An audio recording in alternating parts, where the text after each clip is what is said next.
جو کہتے ہیں کب یاد میں تیرا ساتھ نہیں، کب ہاتھ میں تیرا ہاتھ نہیں، صد شکر کہ اپنی راتوں میں اب ہجر کی کوئی رات نہیں۔ اس میں کوئی بہت زیادہ مشکل الفاظ تو ہیں نہیں کہ جن کے ہم معنی کریں۔ صد کہتے ہیں 100 کو، اور شکر آپ سب جانتے ہیں کہ اللہ میاں کی مہربانیوں کے لیے جو انسان اللہ میاں کو خراج تحسین پیش کرتا ہے ایک طرح سے، بس اس کا شکر ادا کرتا ہے۔ شکر بہت عام لفظ ہے، ہم اور آپ دن رات استعمال کرتے ہیں۔ ہجر کہتے ہیں جدائی کو، بچھڑ جانے کو۔ تو وہ یہ کہتے ہیں اصل میں وہ یہ کہی گئی ہے نظم جو ہے، آپ نے دیکھا بھی ہوگا، آپ کی کتابیں بھی لکھا ہے زندان نامہ، یہ کچھ ایسی غزلیں ہیں فیض کی جو انہوں نے جیل میں کہی تھی۔ اب ان کو جیل کیوں بھیجا جاتا تھا؟ کبھی کوئی جرم تو ثابت ہوا نہیں، ایسے لوگوں پہ ظاہر ہے جرم ثابت نہیں ہوتے، ان کو صرف وقتی طور پہ منظر سے ہٹانا کی اس کی ضرورت ہوتی ہے کہ لوگ ان کی باتوں کا اثر لے کر جو بھی حکومت ایسے لوگوں کے خلاف ہوتی ہے ان کے لیے کوئی مشکلات پیدا نہ کرے۔ چنانچہ انہوں نے یہ کہا کہ وطن کے حوالے سے بات کر رہے ہیں کہ میں کون سا دن ہے کہ میں نے تجھے یاد نہیں رکھا، اور میں نے کون سا وقت تھا کہ تیرا جو ہاتھ ہے وہ میرے ہاتھ میں نہیں ہے۔ ہاتھ سے مطلب یہ ہے کہ میں ہر وقت تجھے اپنی یادوں کے ساتھ جوڑ کے رکھتا ہوں، اور وہ اس کا شکر بھی ادا کرتے ہیں کہ یہ اب میری جو راتیں ہیں اس میں ہجر اور تنہائی کی کوئی رات نہیں ہے، کیونکہ میں ہر وقت تیرے بارے میں سوچتا ہوں اے مادر وطن، اور میں تیرے بارے میں خیال کرتا ہوں، اور میں تیرے بارے میں ہی غرق رہتا ہوں اپنی سوچ میں۔ تو کوئی یہ نہیں کہہ سکتا کہ میں ہجر کی کوئی رات یا جدائی کی کوئی رات گزار رہا ہوں۔ کوئی بات نہیں کہ میں آزاد نہیں ہوں، میں اس فضا میں نہیں ہوں، لیکن میں تجھ سے دور بھی نہیں ہوں کہ میں ہر وقت تیرے بارے میں سوچتا ہوں۔ کب یاد میں تیرا ساتھ نہیں کا مطلب ہے کہ کون سا ایسا لمحہ ہے کہ جب میں تیرے پاس نہیں ہوں اور تو میرے پاس نہیں ہے۔ چنانچہ ہجر کا یا جدائی کا کوئی سوال ہی پیدا نہیں ہوتا۔ اب آئیے اس کا اگلا شعر دیکھتے ہیں کہ مشکل ہیں اگر حالات وہاں، دل بیچ آئیں جاں بیچ آئیں،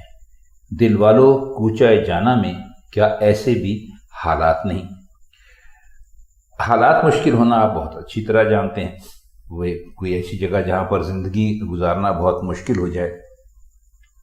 تو یہ کہتے ہیں کہ اگر حالات بہت ہی مشکل ہیں تو ہم تو اپنا دل بھی دینے کو تیار ہیں، جان بھی دینے کے لیے تیار ہیں، تو کیا وہاں پر ایسے حالات بھی نہیں ہیں کہ ہم یہ دونوں چیزیں دے کر بھی وہاں کے حالات بہتر کر سکیں۔ کوچہ جانا سے مراد ان کی پھر ایک مرتبہ اپنا وطن ہی ہے۔ تو وہ یہ کہتے ہیں اصل میں وہ کہنا یہ چاہ رہے ہیں کہ کس قدر بھی زیادہ مشکل حالات ہو جائیں، ہم اپنے دل و جان بیچ کر، دل و جان قربان کر کے ان کو بہتر کرنے کی کوشش کریں گے۔ تو پر امید بھی ہیں، وہ کہتے ہیں کہ اب اتنے برے حالات بھی نہیں ہیں کہ جب یہ تو ایک آخری منزل ہوتی ہے نا، آدمی کسی کام کے لیے اپنی جان دینے کے لیے تیار ہو جائے۔ تو وہ یہ کہہ رہے ہیں کہ میں یہ تک کرنے کے لیے تیار ہوں، اور دل والوں سے پوچھ رہے ہیں، نہیں اپنے شہر والوں سے یا اپنے ملک والے لوگوں سے کہہ رہے ہیں کہ کیا جو کوچہ جانا ہے اس میں کہ ایسے حالات بھی نہیں ہیں۔ اصل میں یہاں پر انہوں نے روایتی استاروں کا یا روایتی اشاروں کا سہارا لے کر اپنی بات کہنے کی کوشش کی ہے۔ کوچہ جانا آپ کو ابھی بتایا کہ اپنے وطن کے بارے میں انہوں نے کہا کوچہ جانا، دراصل انہوں نے اپنے وطن کو کہا ہے۔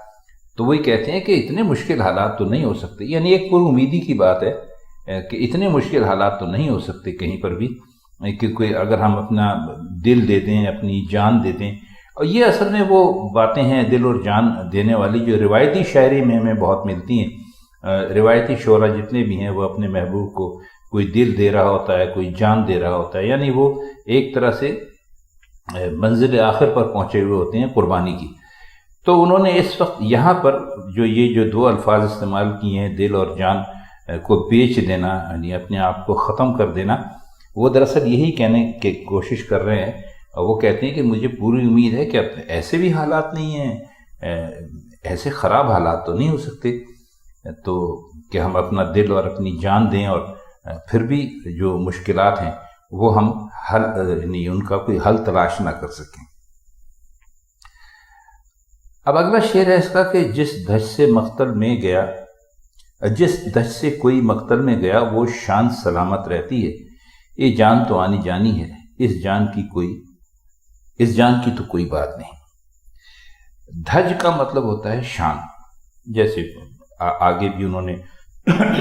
کہا ہے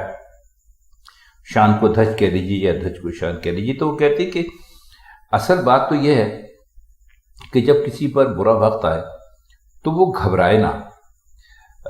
بات سیاسی ہے، اصل میں ظاہر ہے سیاسی طور پر ہی برا وقت آتا ہے، اور ہمارے پاس کچھ سیاسی لوگوں سے سلوک کا ریکارڈ ہماری حکومتوں کا کچھ بہتر نہیں رہا۔ سیاسی لوگوں کو بھی ایک عام عادی مجرم جو ہوتے ہیں جنہوں نے اخلاقی جرائم کیے ہوتے ہیں، چوری، ڈاکہ اور دوسرے اس قسم کے جرائم، اسی قطار میں رکھ کر ان کے ساتھ ویسے ہی سلوک روا رکھا جاتا ہے۔ تو سیاسی قیدیوں کے ساتھ بھی ایسا کیا جاتا ہے۔ میں یہ نہیں کہہ رہا کہ فیض کو کوئی مارا پیٹا تھا انہوں نے یا کچھ کیا تھا، بات تو یہ کر رہے ہیں، وہ کہتے ہیں کہ گھبرانا نہیں چاہیے۔ جب آپ کو پتہ ہو کہ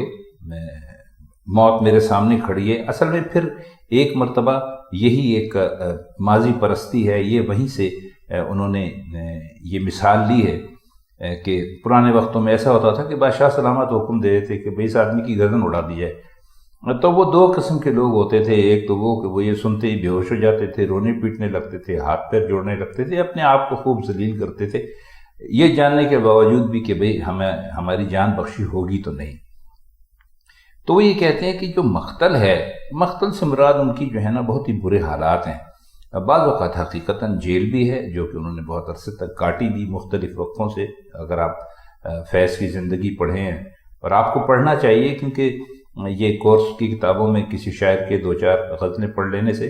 آپ کو اس شاعر کے بارے میں مطالعہ مکمل ہوتا نہیں ہے۔ تو یہ کہتے ہیں کہ اگر وہاں حالات بہت مشکل ہیں تو ہمیں تو صرف دھج دیکھنی ہے کہ کس شان کے ساتھ سر اٹھا کر کوئی جو آدمی گیا اور اس نے اس کو یادگار بنا دیا۔ وہ شان سلامت رہتی سے مطلب یہ کہ یادگار بنا دیا۔ لوگوں نے کہا کہ بھائی واہ واہ، دیکھیے ان کو پتہ تھا کہ وہ اب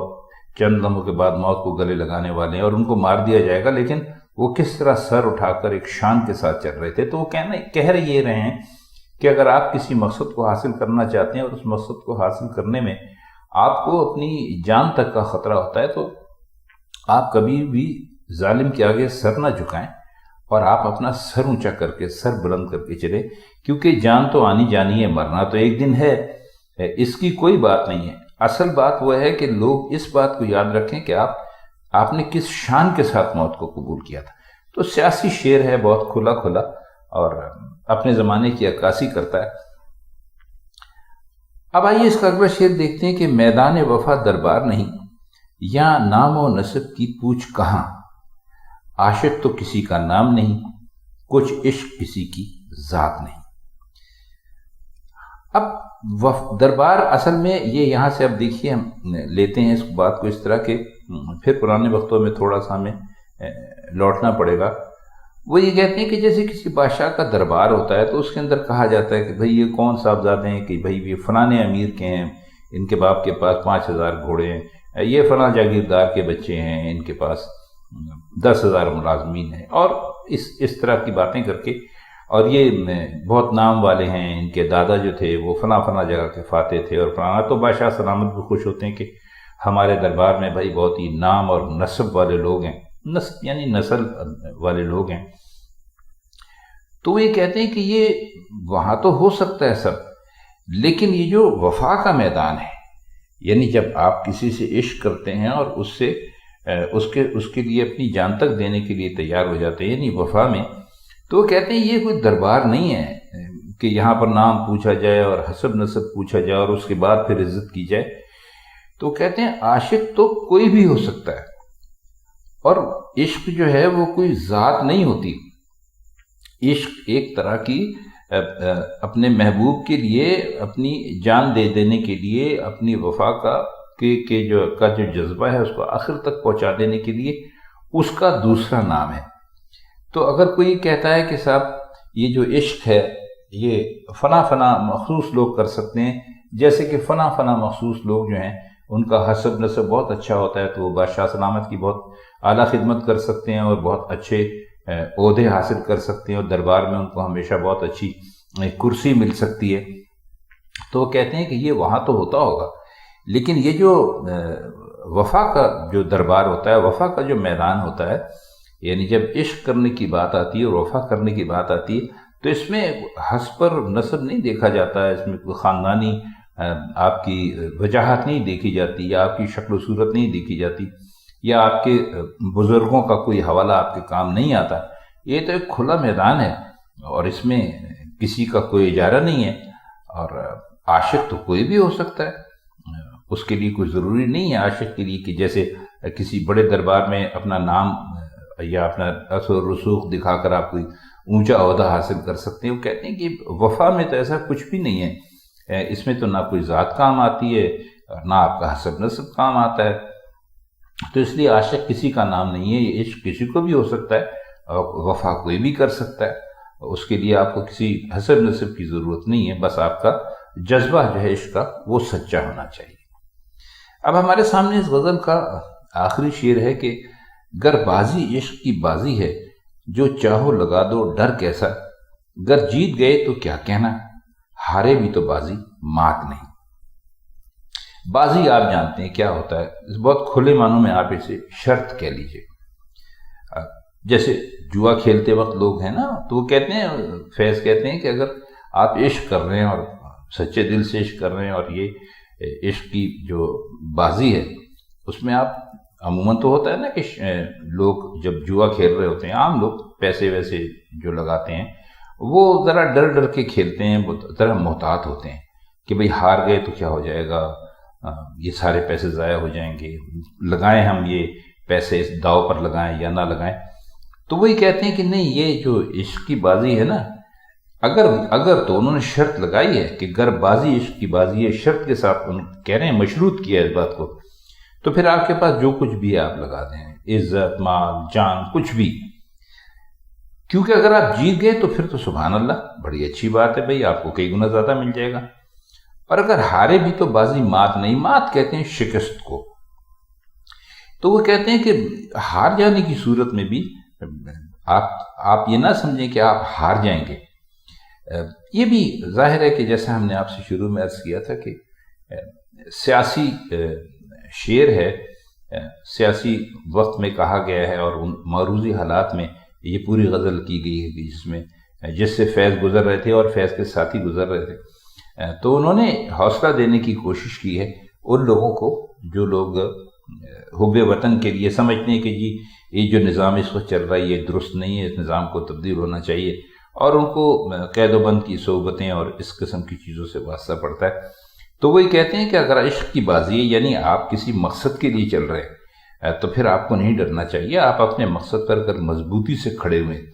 اور جیت گئے تو کیا کہنے، جیت گئے تو بھی بہت ہی اچھی بات ہے، یہ سارا نظام ہی لپیٹا جائے گا جو کہ فرسودہ قسم کا ہے، اور دوسرا نظام آ جائے گا جو آپ چاہتے ہیں، تو اس سے اچھی تو کوئی بات نہیں۔ اور اگر ہار بھی گئے تو بازی مات نہیں ہے، اگر ہار بھی گئے تو آپ ہی نہ سمجھے کہ آپ کو شکست ہو گئی ہے۔ اس کی وجہ یہ ہے کہ آپ اپنے مقصد کے لیے کام کر رہے ہیں، اور اگر آپ کسی مقصد کے لیے کام کرتے ہیں اور اس میں ناکام بھی ہو جاتے ہیں تو اصل میں وہ نتیجہ نہ دیکھیں، آپ وہ جذبہ دیکھیں جس جذبے سے کوئی ساری زندگی کام کرتا رہا۔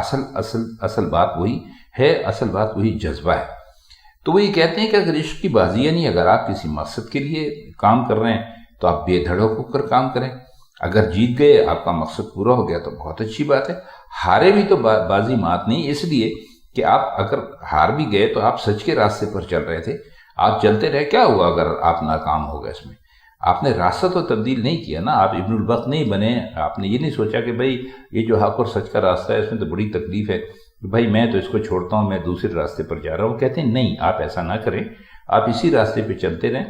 اب تو آپ کو کامیابی ملے گی، اور ہو سکتا ہے آپ کو کامیابی نہ ملے تو آپ کے لیے یہ فخر کم ہے کہ آپ نے ساری زندگی حق اور سچ کی تلاش میں گزاری۔